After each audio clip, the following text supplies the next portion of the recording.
प्रणाम। हम कल्पना ठाकुर झारखंड से। एक कर्मा गीत सुनिए, पारंपरिक कर्मा गीत है। अरे मोरो भैया चालाले उतारी बनी जिया से ले अइहाना। मोरो भैया चालाले उतारी बनी जिया से ले अइहाना। भैया करमा के डरिया से ले अइहाना।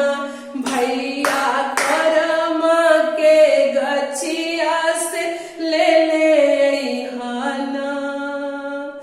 हमारा देश बहिनी मिले न करम गछिया से छोड़ी देहु ना। बहिनी करमा परबिया से छोड़ी देहु ना। बहिनी करमा परबिया से छोड़ी देहु ना। ई हो जे बोलिया भैया जानी तू बोली हसे बड़ा भागे ना। भैया करमा परबिया से तोरे नइये ना।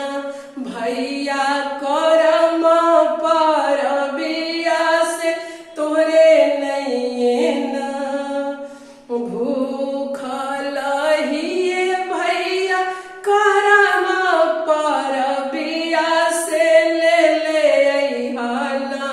भैया के नारियलवा से ले अइहाना।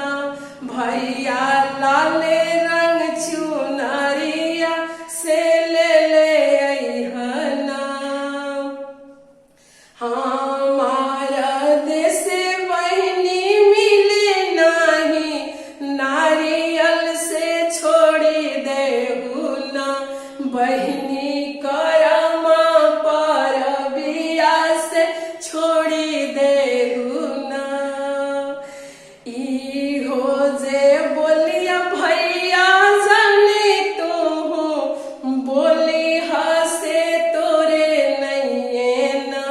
भैया करमा परबिया से तोरे नइये ना।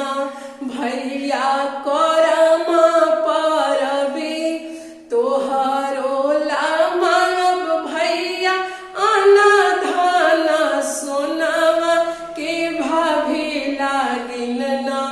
मांगब जन्म जुग सोहागवा के भाभी लागिन ना।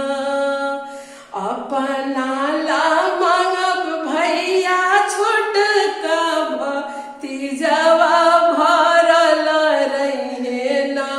हमार भैया के घरवा भरल रहे ना।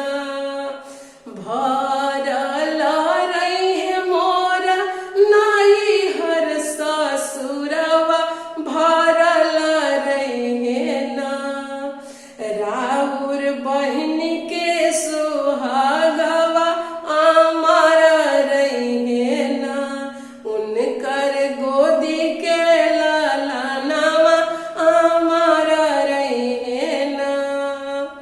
यदि ये कर्मा गीत पसंद आता है तो लाइक शेयर सब्सक्राइब जरूर कीजिएगा। धन्यवाद।